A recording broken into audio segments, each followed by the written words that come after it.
Saudaraku yang dikasihi Tuhan, seberapa rindu saudara dipromosikan oleh Tuhan, diangkat tinggi oleh Tuhan, dibawa ke level yang baru oleh Tuhan dalam berbagai aspek kehidupan saudara. Lalu apa yang saudara kerjakan ketika saudara memiliki kerinduan itu? Apakah itu sesuatu yang memang harus kita perjuangkan dengan sekuat tenaga kita? Atau kita bertanya kepada Tuhan dan berharap kepadanya? Di dalam Alkitab, sebuah kisah yang sangat terkenal, yaitu tentang pemilihan Daud menjadi raja, menjadi sebuah cermin bagi kita. Bagaimana Tuhan memberikan promosi, bagaimana Tuhan mengangkat seseorang. Bukankah ketika Samuel disuruh Tuhan untuk datang ke rumah Isai, Isai sudah memberikan semua anak-anaknya diamati, diperhatikan oleh Samuel. Kalau ada yang cocok menjadi raja dalam pemandangan Samuel. Tetapi jauh-jauh sebelumnya Tuhan sudah ingatkan Samuel, jangan pandang parasnya, tetapi lihatlah hatinya. Akhirnya saudaraku, apa yang terjadi sesudah semua anak Isai datang, tetapi tidak ada yang berkenan di hati Samuel. Di dalam 1 Samuel 16 diceritakan di sana ayat yang ke-11. Samuel berkata kepada Isai, "Inikah semua anakmu?" Dan Isai menjawab, "Oh, masih ada satu lagi. Dia di padang penggembalaan, tapi dia tidak pantas, dia tidak cocok, dia juga masih terlalu muda untuk urusan ini." Tetapi Samuel berkata, "Panggillah dia." Saudaraku yang dikasihi Tuhan, promosi diberikan kepada Daud yang sama sekali tidak mengejar promosi, bahkan tidak ada sama sekali dalam hatinya untuk rindu dipromosikan. Tetapi sungguh Tuhan berdaulat mempromosikan siapa saja yang dia mau, saudaraku. Bukankah dalam Mazmur 75 ayat yang ke-6 firman Tuhan berkata, "Sebab bukan dari timur atau dari barat, dan bukan dari padang gurun datangnya peninggian, tetapi Allah adalah hakim, direndahkannya yang satu, ditinggikannya yang lainnya."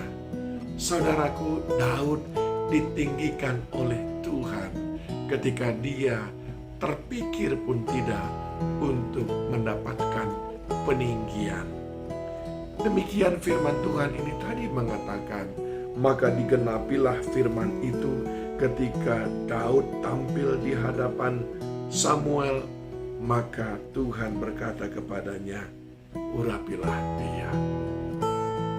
Yang pertama yang ingin saya sampaikan kepada saudara adalah peninggian datang dari Tuhan, promosi datangnya dari Tuhan. Yang kedua, saudaraku, sesudah Daud dipromosikan, akhirnya dia menjadi raja. Tetapi dia belum dilantik di dalam prosesi kerajaan, sehingga sekalipun dia sudah ditahbiskan menjadi raja oleh Samuel, tetapi Saul masih memerintah. Lalu Tuhan buka jalan. Dia berikan Daud menunjukkan siapa dia di hadapan Saul dan juga di hadapan rakyat. Maka Tuhan memunculkan Goliat, musuh yang teramat besar, menakutkan bagi semua orang, termasuk bagi Saul. Selebihnya daripada cerita itu kita sudah tahu bahwa akhirnya Daud dengan gagah berani yang datang atas nama Allah berhasil mengalahkan Goliat. Apa yang ingin saya sampaikan kepada saudara di dalam 1 Samuel pasal yang ke-18, ketika Daud dan Saul serta seluruh tentara pulang dari peperangan, apa yang terjadi? Kita lihat ayat yang ke-6 dan yang ke-7. Tetapi pada waktu mereka pulang ketika Daud kembali sesudah mengalahkan orang Filistin itu, keluarlah orang-orang perempuan dari segala kota Israel menyongsong Raja Saul sambil menyanyi dan menari-nari dengan memukul rebana, dengan bersukaria dan dengan menyembunyikan gerincing.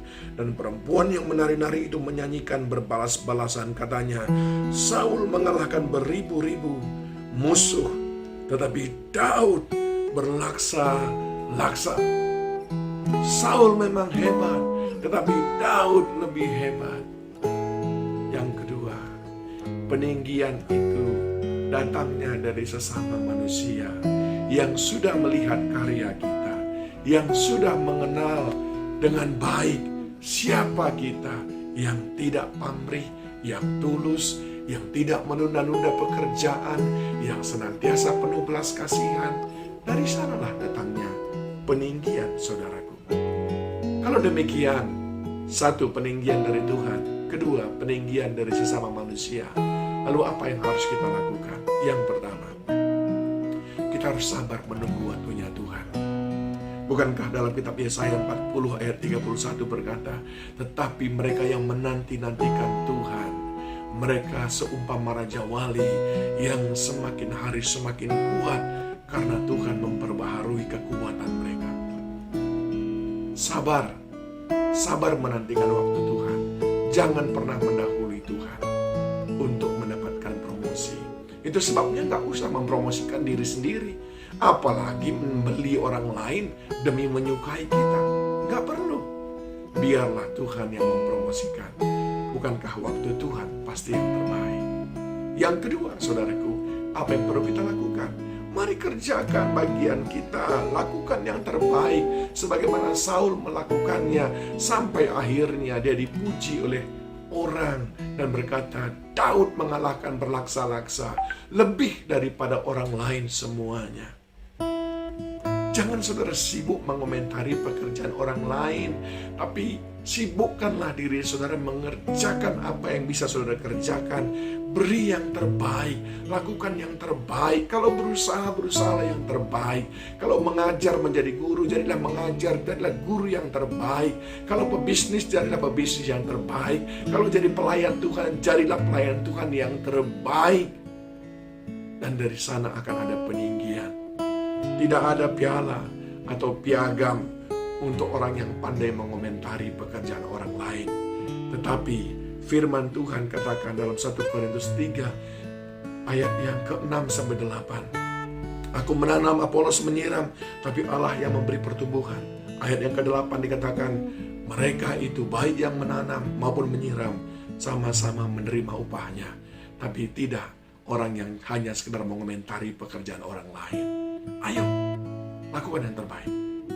Ingat, promosi dari Tuhan, promosi dari sesama manusia. Yang kedua, bagaimana cara kita? Tunggu waktunya Tuhan, kerjakan yang terbaik yang bisa kita lakukan. Tuhan Yesus mempromosikan saudara.